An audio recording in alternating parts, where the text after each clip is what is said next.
welcome everyone. It's 11 o'clock and we are hereby starting our first OPSI for CLIM training for early career researchers. We're very excited to be able to deliver this to you, and we hope for a really interactive and good session with a lot of questions and a lot of discussion.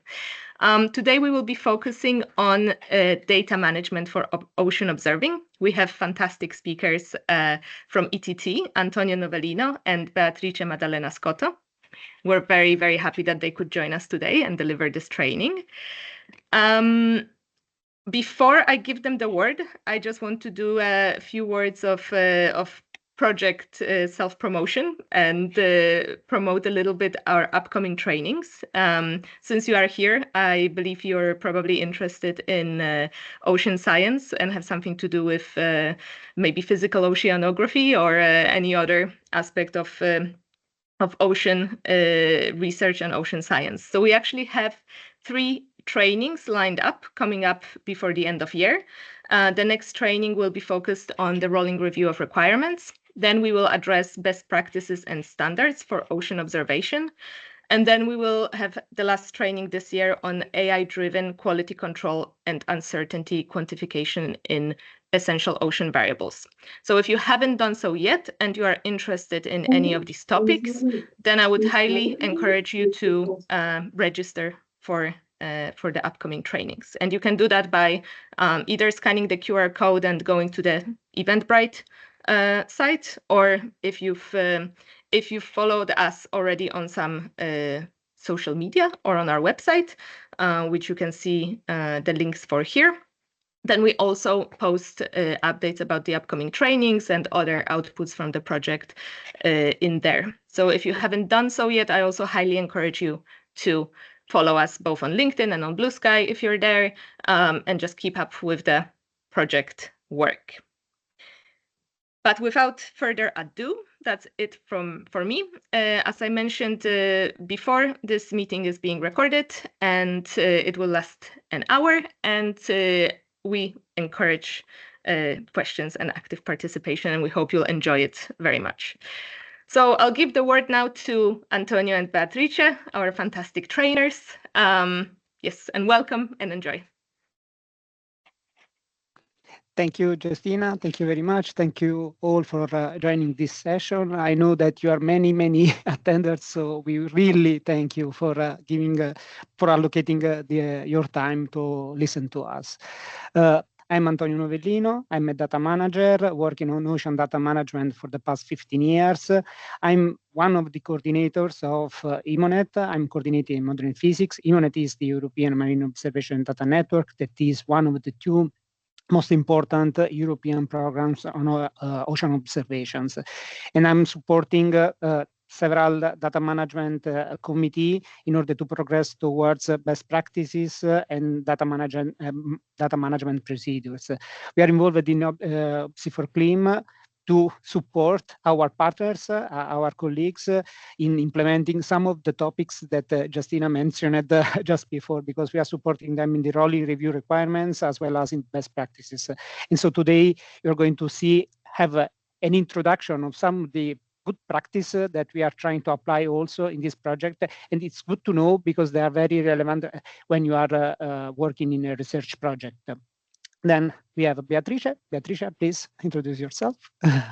Good morning, everyone. Thank you for being here. It's very exciting. You're so many. And I'm a PhD student working on fluid mechanics and environmental engineering. My PhD, it's a mixed PhD with both the University of Genova in Italy and with ETT SPA. And so I'm a colleague with Antonio.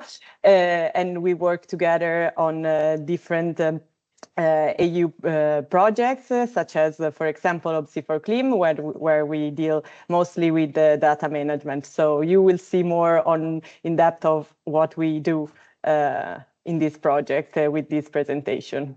So today we are going to go through an introduction to data management for ocean observing. And the session will somehow is split in two subsessions. The first one will be more, let's say, theoretical. I'm trying to introduce some concept that it's good to keep in mind when we do when we are dealing with data management.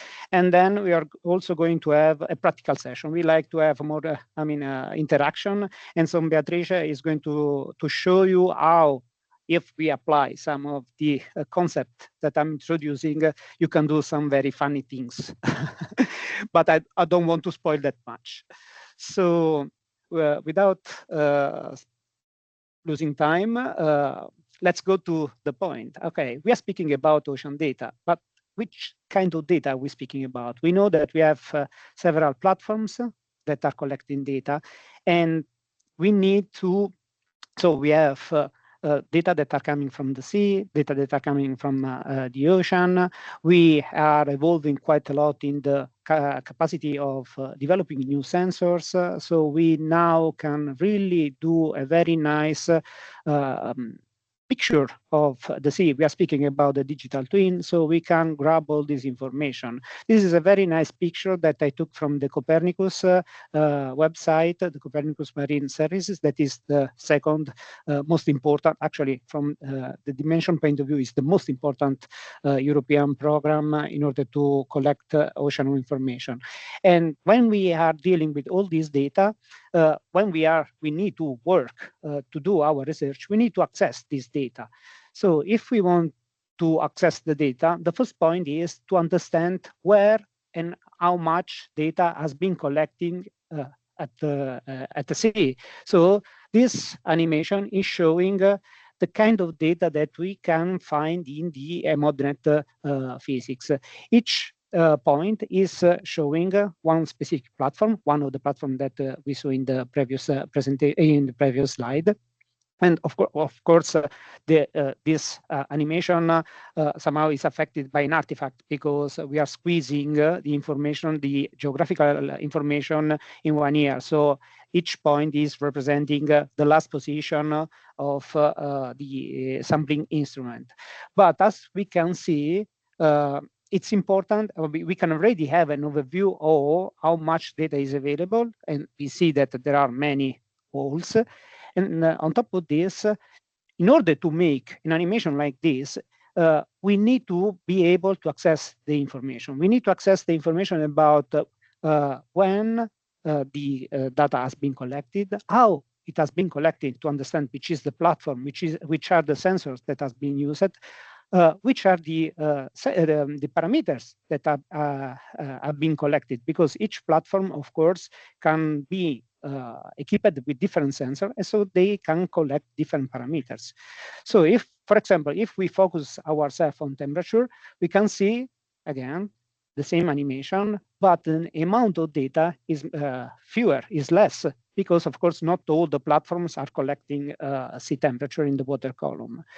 And in order to make also this simple animation, as we were saying, it's quite important to really work on some basic concept. We need to be able to interoperate, to make our information available, to show, to inform our stakeholders, our colleagues, about the kind of data, the kind of platforms, the kind of procedures that we adopted in order to do the collection. So, because why we need to do that? Because when we want to consume the data, when we want to make products, we need to know how we can download this data. And we also want to have an easy way to download this data, because if we have a very fragmented situation in which each one is collecting the data and then is storing the data in his specific repository, then from the user point of view, it's quite difficult to make an animation like that one. So we also need to have clear in mind this concept of interoperability, to visibility of the data. We need to facilitate the data sharing. But before going further, I would like to ask you to work to do this very quick survey. It's 3 questions that let us to understand which is your approach with the data. How, when you do your research, how you interact with the different portals or the different sources of the data, and which are your preferred tools in order to process the data. Because this is also important and show, let us to comment and discuss how important are going to be the procedures and the recommendation in order to implement a harmonized data management approach. So if you scan the QR code, then we can see results. I know that Beatrice is already checking.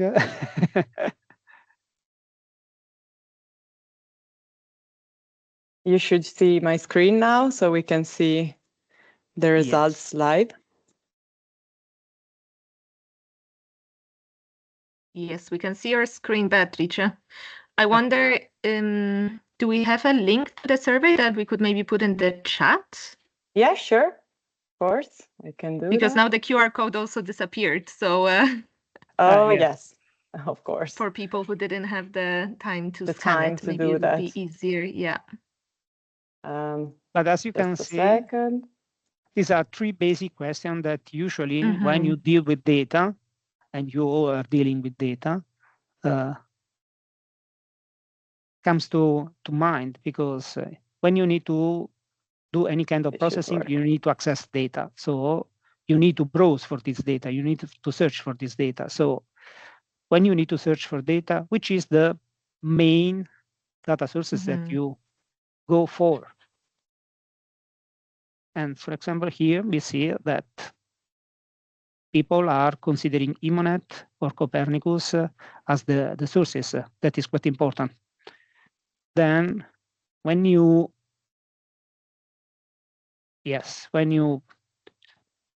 and the second question is more related to the way you consume this data. So it's interesting to see that we are thinking about consuming this data by means of spreadsheets or Python. That is also important because this is also driving the way the data format have to be produced. It's also driving the way of the interface to download the data may make data available to people. Okay, so please keep doing the survey because it's interesting. We can also comment at the end of the session, and then we go on. Otherwise, we go over the time, and it's not fair. Can you see the screen, my presentation again? Yeah. Okay. Yes. Okay. So, going to the point, we say that if we want to do any kind of processing, if we want to study what is happening at the sea, how the sea is impacting the climate, we need to access the data. We need to find an easy way to download all the possible data that can serve my study. So it's very important to have a data management. So in fact, what does data management mean? It means that we need to organize the way we are handling the data during the project or during my activity. We need to ensure that the data is collected because first of all, it's important to collect the data, but also well documented because in order to have other people that can consume the data, it's important to show and describe how we doing the collection. Then it's important to share this data. And also facilitating the reproducibility of the result. So if we provide the data back-to-back with good documentation, we give them a very high value, long-term value, because this data can be reused. And we are also fulfilling one of the European Commission motto, that is collect once and use many times.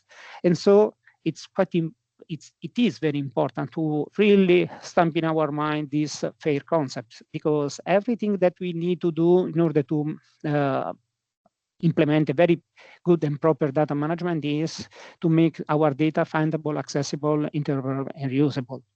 And how we do that? I mean, are we the first one that are thinking about this kind of actions? Of course not. I mean, this is a very important topic that has been discussed and developed for the past 70 years and more. For example, at the international level, we have 2-3 framework in which this kind of activities are discussed and recommendations are published in order to facilitate our work in order to be compliant with this principle. For example, we have the International Oceanographic Data Center, Data and Information Exchange, the IODE, that was established a long time ago in the 60s in order to really pull together the experts and facilitate the discussion about marine research, exploitation, and facilitating the interoperability of the data. Under this convention, under this framework, they also defined the National Oceanographic Data Centers and the role of these National Oceanographic Data Centers that have to support the marine researchers. At the moment, you can see that we have officially 11 National Oceanographic Data Centers, but they are also supported by a number of affiliated data centers that are making a network of 103 centers. And they are applying all the best practices in order to facilitate the interoperability and the data exchange. In parallel, we also have the framework of the Global Ocean Observation System, the GOOS, that was really created to keep ocean healthy and abundant with life and provide IC and coastal data in order to address any kind of services from climate change also to forecast. And the idea behind the GOOS is really to have a sort of systematic and long-term routine measurement, interpretation, dissemination of ocean data. And of course, in order to do this, we need to agree on standards. We need to manage the data in the proper way in order to facilitate the interoperability. Because of course, I mean, the sea has no barriers, and when we do something in one area, it is soon affecting also other areas. And so, under the Global Ocean Observation System, the idea was also to facilitate the discussion in regional assembly. So we have these GRA that are the regional assemblies, and so you can see how they are organized worldwide. But of course, the main concept is that these are entities in which we need to discuss about data sharing and data interoperability and standards. When we speak about, as we said in the beginning, the data is collected at the sea by means of different platforms, and each platform may need some specific best practices. And in order to facilitate the discussion between the experts of one specific platforms, under the GOOS, they also set up the ocean observing networks that are really focusing on best practices, on data management best practices for given platforms. And so if you are running one of the platforms, Argo, a buoy, or you're doing, you are running a vessel opportunity measurement, it's also important to listen to what they are saying, which are the standards that have already been adopted at the international level, because this is facilitating the data interoperability, data exchange. At the European level, we already mentioned it. We have the EMODnet, that is the European Marine Observation Data Network, that is the house for the in-situ data that are collected by European entities. But it's also offering as much data as possible to supply the European research, the European blue growth. So it means that into the EMODnet data portal, you may find not only the data related to European waters, but also global waters. And you have different thematics lots and products that are covering the different disciplines. And having our data available in EMODnet, it's quite important, because it is first of all, we are fulfilling the European program, and secondly, we are making our data very visible. And having data visible in EMODnet is also meaning that we have been applied all the recommendation in order to have our data fair, because if it is possible to have interoperability between our data and EMODnet, it means that we are really adopting all the recommendations that have been applied, have been developed by the different frameworks that we were discussing before. So how we can make benefit for the society from our data? We need to deliver this data. We need to avoid to have fragmented approach. We need to supply our data in, let's say, streamlined way to facilitate the data interoperability.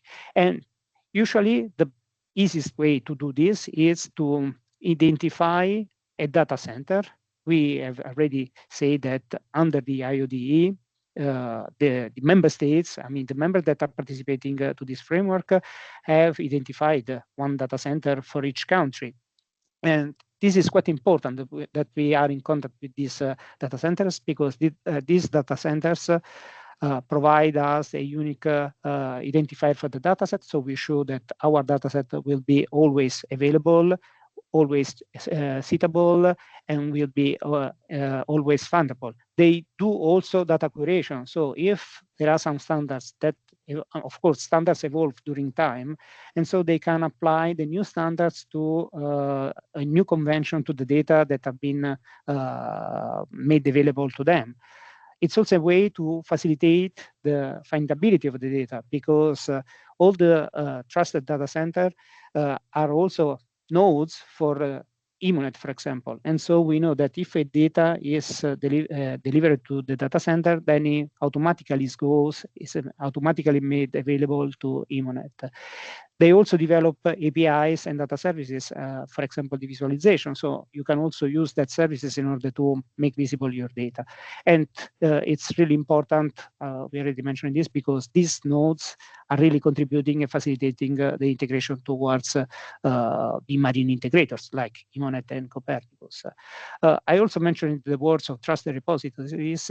Trusted repositories is becoming very important from the Commission point of view. So the research project that are supported by the European Commission are always mentioning that the data should be delivered in trusted repositories, because they are repositories that ensure some security, integrity of the data, authenticity of the data, as well as they are also repositories that are very well known from the community. So again, if we're speaking about ocean data, two of the most cited integrated database are EMODnet and Copernicus. So if we deliver our data to EMODnet and Copernicus, we know that these are trusted repositories for our communities. So they are very important stakeholders for our actions. But together with the data management, it also goes the open science concept. And open science is an approach based on open cooperative work in order to facilitate the reuse of data. Again, we are speaking about collecting data and making value of the data. And so if we are following an open science approach, then it makes that we really need to go towards this concept. And open science is dealing with the data, but also with the way we are processing this data. So if we are making a publication, also the open science means that the publication should be accessible to each and everybody in order to let them to reuse the data, but also to come to the same conclusion that we have done. And in practice, it is really supporting the development of knowledge around the data. And for implementing open science, we have three main requirements. We need to have the open access to scientific publication. We need to implement a proper research data management. And then, of course, we also need to have some additional open science practices. For example, we need to publish cookbooks or examples of how we are coming to the conclusion that we get to our data. And this is very important for the European research projects, because there is really it's mandatory. There are some recommendations also from the tenders, according which we need to implement a data management plan. So usually the Horizon Europe is requiring more than one data management plan, because that is a living document that is describing the entire life cycle of the data of the project. And it's also requiring to deposit the metadata, so the description of the data, as soon as possible in trusted repositories and under an open license, because if we apply an open license, then each and everybody can reuse the data that we are producing.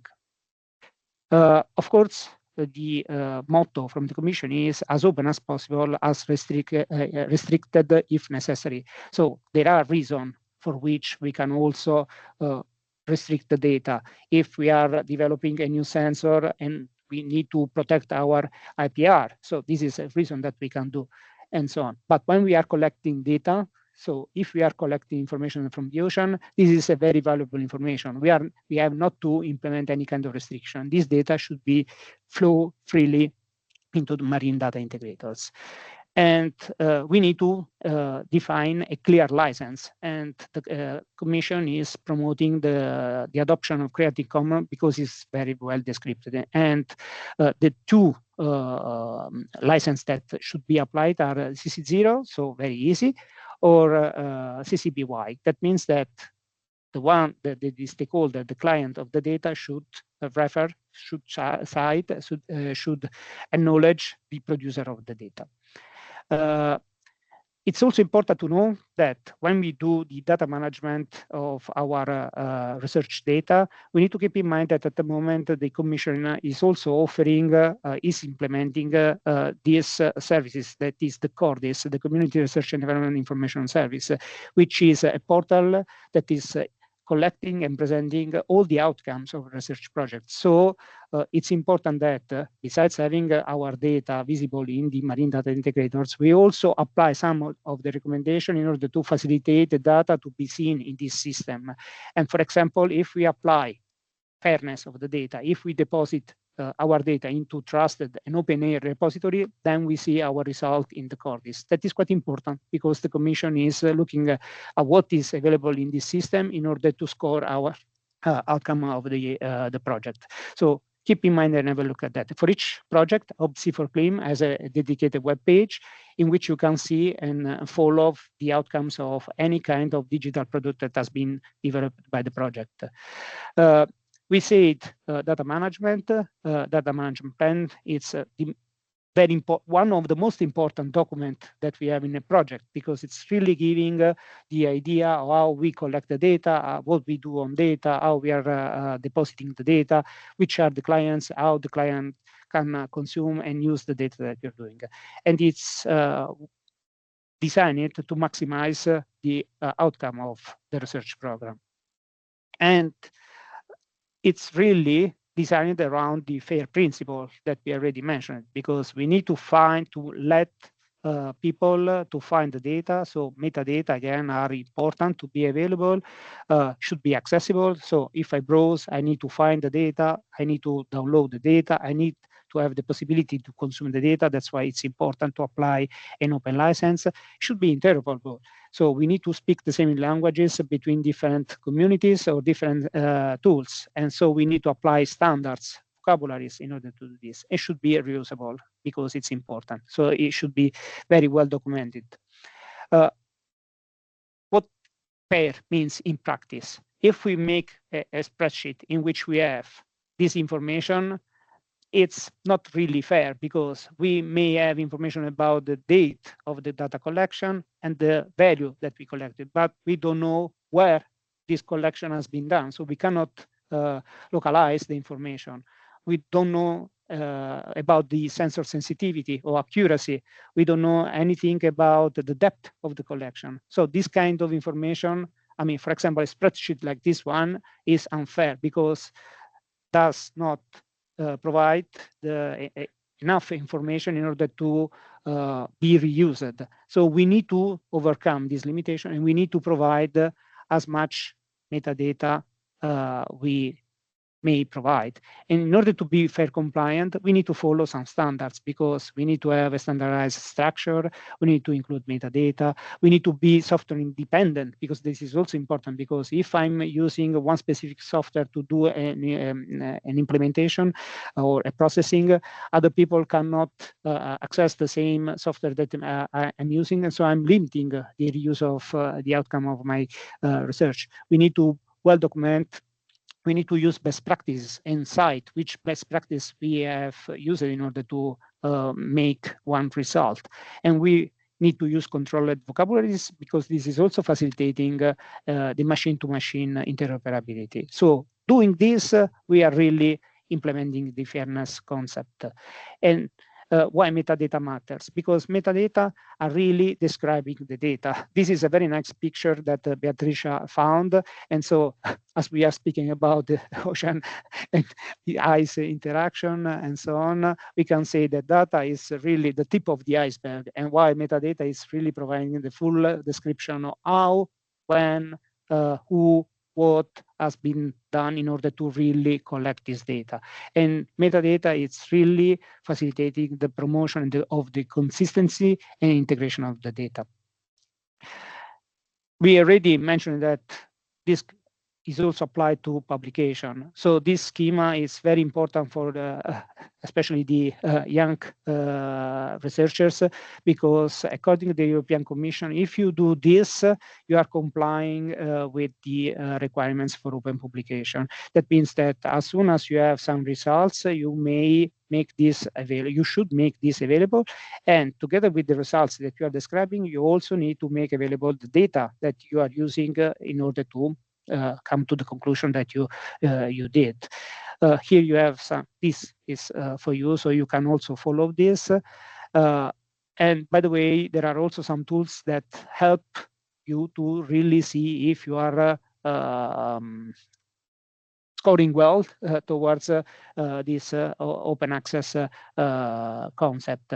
So, for example, you may check the journal policy, because it should be open. You can check the rights of retention strategy, and then you can check yourself if you are really doing the proper ways. But we say that in order to promote open science, in order to have a very well described and developed data management, we need to make our data available in trusted repositories, available with APIs that are facilitating the interoperability, but we also need to have some templates or examples that we can facilitate, we can develop in order to facilitate other people to use this data. These are cookbooks or templates, and for example, in OPC4CLIM, we are really adopting this kind of strategy. And so soon, I mean, the next session, Beatrice will show you how you can, for example, promote the open science by developing the Jupyter notebooks, for example, in order to show how you can consume the data and how you can make nice results from your data. One last slide before we pass the floor to the question and answer session. It's about Zenodo. Zenodo is another very important element that you can think about in the development of your data management plan, because Zenodo is an European open access repository that is supported by the Commission. It's also providing permanent DOI for any digital object that is submitted to that. And it is an OpenAIRE that is quite important, because OpenAIRE is a sort of protocol, let's call like that is facilitating the interoperability between services. And for example, Cordis can read all the OpenAIRE repositories. So if you are depositing a digital object into Zenodo, then the Cordis can automatically see this object. So if you are depositing your digital object, mentioning the contract number of your project and citing the community of your project, then your outcome is automatically recorded under your Cordis project webpage. So it's already counted by the Commission as a result from your research. So it's quite important. We are adopting this in OPC4CLIM. I really encourage you to go and visit the community, because Chiara and Justina are doing a very brilliant job in order to map and present all the outcomes that we have. And this is also a complementary opportunity to deliver data when an official repository is not available, or if the national data center is not existing for that specific pathways. And once you have the data in Zenodo, then you can implement yourself the integration towards the other marine data integrators.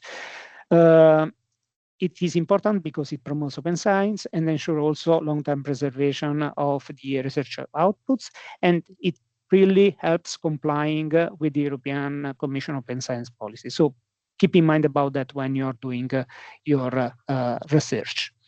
So thanks for your attention. And now, before we move to an hands-on session, because as we say, Open Science is having easy to use cookbooks, and so we need also to dust a bit our hands with codes.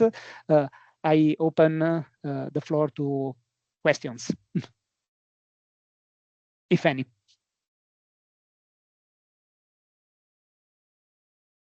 Thank you, Antonio, for this great presentation. I also shared a link to our Zenodo. Yes, I saw that Kayo had a hand up, maybe, or a clap. Thanks. Kayo, do you have a question?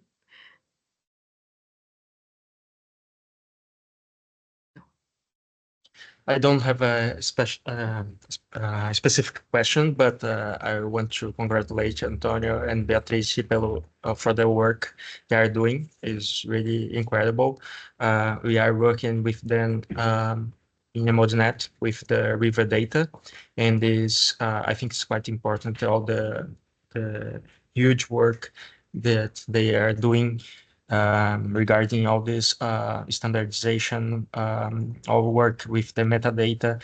It's really difficult. It's not easy work to do. It's a lot of details, but I think at least for our side, I can say that we are working really well, and I think we are achieving really good results with the partnership with them in EMODnet, doing the river flow and the river level data, actually all river data.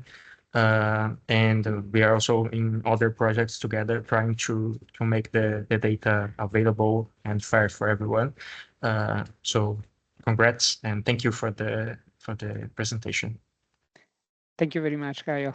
Thank you very much. Well, I mean, you mentioned it, a couple of points that are very important, because as we said, we are working quite a lot in EMODnet. EMODnet is the European house for the in-situ data. So if we are able to show data connected to EMODnet, we are fulfilling many of the concepts of the fairness, research data management plan, open science, and so on.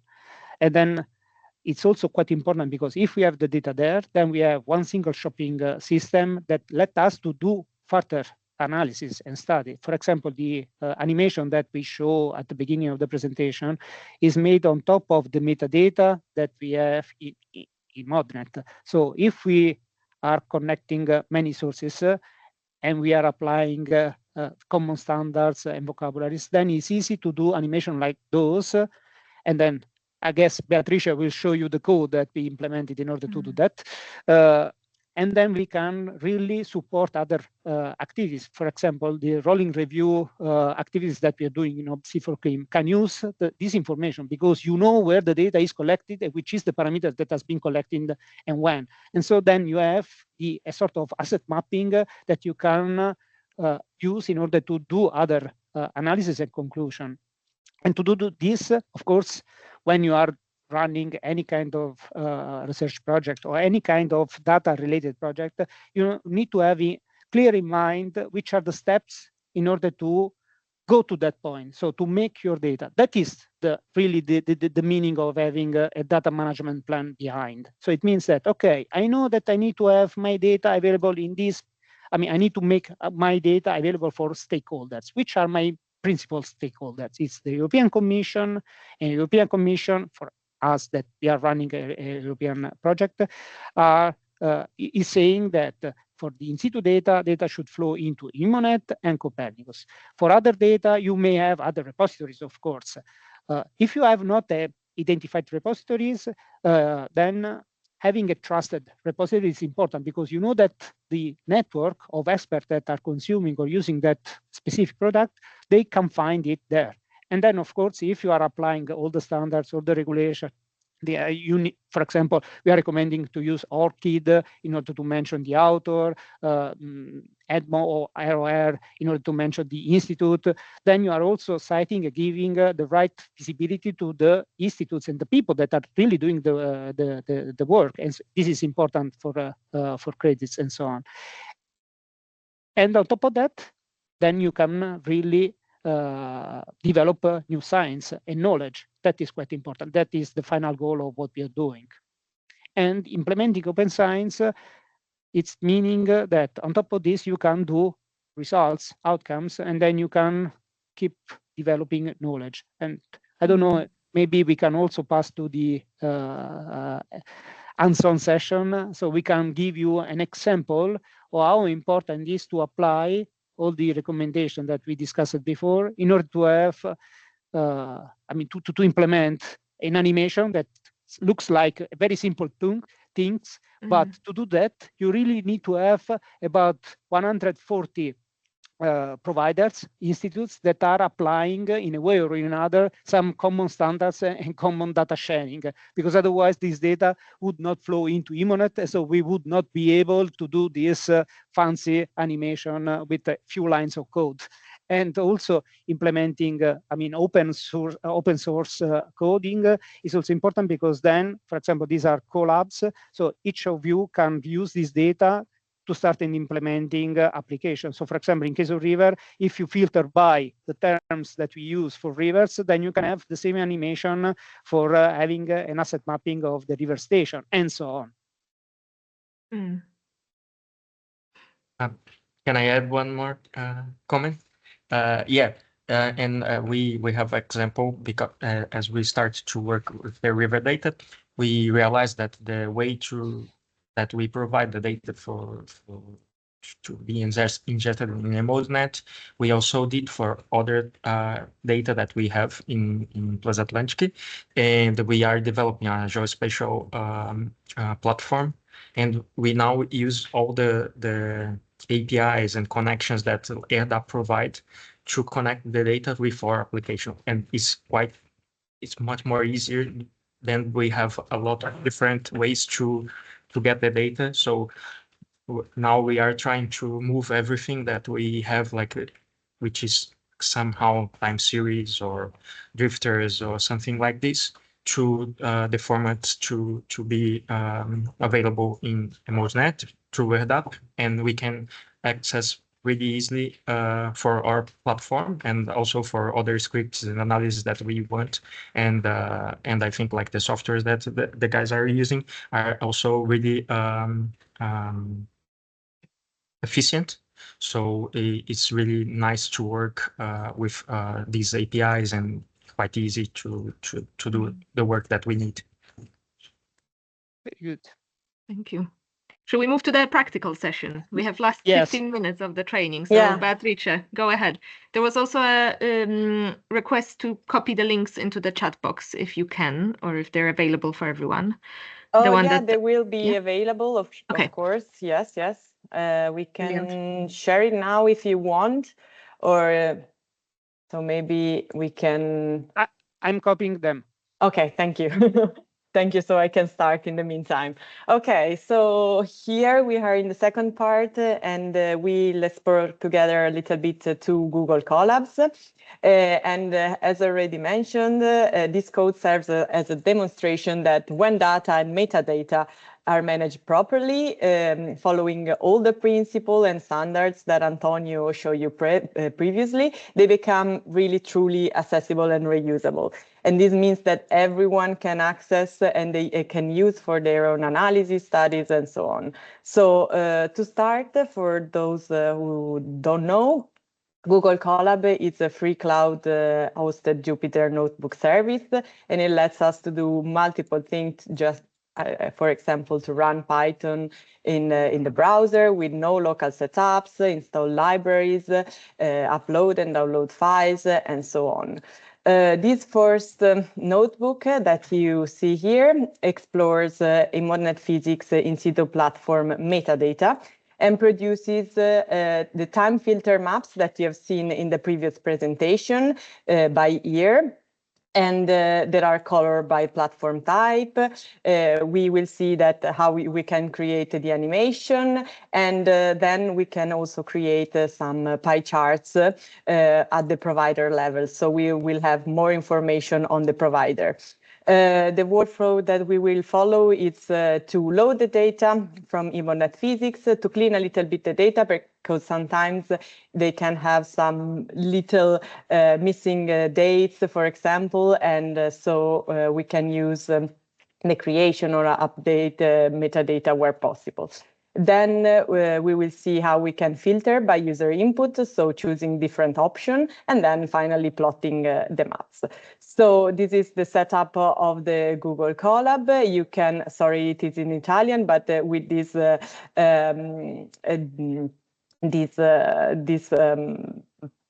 execute all. It's the translation. You can execute all the cells all in once, but my suggestion it will be to run the one cell after the other manually with the play mode. For the sake of the time, I already did that, so we don't need to do that now. And so the first cell run, of course, the setup, in which the user can add all the libraries and install the libraries that are not already inside here. And it's really easy. It takes a few seconds to do that. And then in the second cell, it's about setting up the basic parameters that the rest of the notebook will use. First, we declare here the 3 default values, which parameter group we want to see, the first year that we want to see, and the last year. And this will then be inserted in the widget that we will have later. Then we set up a color scheme. For each platform, we have a different color, so we can have a nice map defining each one. And then we create a list of variables that we want to request from the EMODnet database. We also gather a list of the available P33 parameters. I will explain in a second what P33 means. And finally, we set up the map projection. So we will have multiple choices for that as well. So P33 vocabulary is a controlled vocabulary that is used by EMODnet Physics. And it groups parameters into broader categories. So the purpose is to class parameters into coarser categories. And instead of dealing with dozens and hundreds of specific variables, one can search or summarize by a broader category, for example, water temperature, which puts together all the observation of the water temperature. Then we have this other cell, which introduces the 3 main functions that are used in the code. The first function is the one to download the data. The second one is to plot the map. And the third one here is to clean up a little bit the dates where we find missing dates, as we previously said. The first cell is where the notebook became really interactive. And instead of having hard coding values, it gives us control of, and we can choose directly what the data that we want to see. And so here some drop downs are created. Here you can see, you can select, for example, to see all the parameters or specific categories such as the water temperature, river, and so on. And here you can put in the other 2 widgets, the start date, the start here where you want to see your data, and the end here. this other cell is the point where we actually connect with this link to EMODnet database and bring the metadata in our notebook. So, and the links are constructed by what you have selected previously on the drop-down menu. So here it downloads the data. This is already done. And then here in this cell, you can run a preview for have a quick check of the data that you have downloaded. And those are just the first few rows, but you can select more rows than this one to see the data that you have downloaded. Then here we have a cell which gives us a quick summary. It counts how many platforms of each type are included. So here you have all the type of platform, and here the corresponding number for that specific time selected. So, after we have the cell that can show you where you can select the projection, the map projection that you want. And then finally, here is the cell where you create and generate the maps. Here are for the 3 years, as Antonio has shown you in the presentation in the first slide. You can do for more than 3 years, of course, as many as the data allows. And here on the right-hand side of the graph, you have the color scheme. So from to each platform, you have associated a color so that you can then see your map and see where the platforms are. Of course, these here you have a folder in which you have all this. Oh, sorry, all the PNG saved here. So all the maps that are created are saved also here that you can download. Up to this point, we generated a series of individual maps, but with this cell, we can generate the animation that you have seen. So with all the images that you have created, you then create an animation. After as already mentioned, we can also create, for example, a pie chart with specific information on the providers of the data. Here again, you set up and import all your libraries. And here, instead, this cell prepares the ground for creating statistics by data provider. And instead of looking at platform as a whole, now we want to see how many and which type of platform belong to each institution. And so this creates a pivot table with all the information that we need to generate then the pie charts. And here, this cell instead, if you run this cell, you have the table that you have created before in the previous cell in pie charts. And here you have all your pie charts. For example, this one is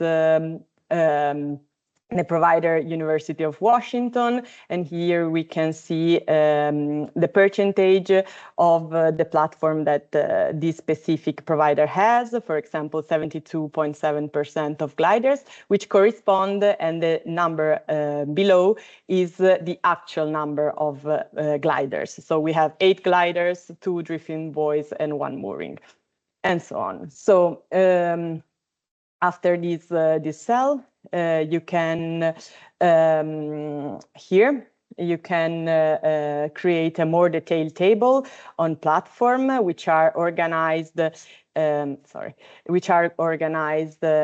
data provider, and these are really useful if you want, for example, have a report on the data and so on. And then finally, you can also save all these pie charts in a PDF, and the PDF is saved here. You can click on that, download it, and keep it to see all the information and the graph created. This is what we saw in this first collab, where the position of the platform, but this is a fixed position because we take the information, as we have said, from the metadata. So we have only the last recorded position. In reality, many of these platforms move, so there's much more data than what we have displayed here. And in this regard, we created another Google Colab for the project, for the purpose of the project of C4CLIM, that assess data availability within a specific spatio-temporal domain for specific parameters. This work that we are going to do in the second Colab, it's really essential not only for understanding the current data coverage, but also for guiding further improvement in data collection, so where to see where we have gaps of data and so on. So what we have done here, we retrieve again, we use again data from EMODnet Physics for the specific visualization that we will see. We have created specific aggregated data sets for different parameters. And this data set will give you the generate a density map for specific parameters that are which represents monthly data availability for each spatial grid cell in the domain. And the domain is divided in a grid of 1 per 1 degree. You will see later with the results, this will be a little bit more clear. So here again, we have different cells to run. Those are hidden for the purpose of being more user-friendly for the partners that want to use this code. But of course, you can see all the codes that lies beneath it. And here you have the first cell, which is the most important, where you define the parameter that you want to see. So for example, here for now, we have the 3 data sets, one for the currents, one for the salinity, and one for the sea temperature. You can choose to see a specific area of the globe, not the entire, and then you can choose to select, of course, a start day, a start month, where to start to see the data, and the end month. You can also select the color bar, and we have different for that, and then you can select, of course, the depth filter. So if you want to see, for example, surface data, or even the one at the maximum depth. So selecting all of these filters, we have this map. And in this map, we have the number of days with measurements for the specific selected parameter. Note that, for example, here on the right-hand side, we have the color bar. Here it's for 1 year of data. So where you see the red, you have one record of data per day per 1 year. Instead, where, for example, you see the green, it corresponds more or less of 50 days of records in a year, which corresponds more or less of 4 days in a month.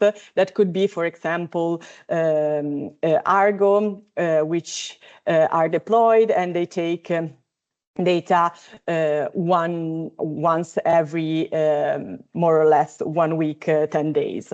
So keep in mind also that this is this collab, the second collab, it's also described more in depth in a deliverable that you can find on the Zenodo of C4CLIM if you want to have more in-depth insights of how we created, of all the things that lies beneath this nice map. So thank you to Antonio and Beatrice for delivering it. All the knowledge that you have is on data management for ocean observing is honestly incredible. So thank you very, very much for bringing this to everyone here today. I will also say thank you to all the participants. The recording and the presentations will be uploaded on YouTube and on Zenodo, so you'll be able to access it there. If you, we'll send it around if you want to keep updated. I also send links to our LinkedIn channel and Blue Sky channel, so you can always follow for more project updates and information about future trainings. Keep updated. If you have any questions, you can also email them to me. And I think we'll say, thank you for today and hope to see you at the next webinar very soon.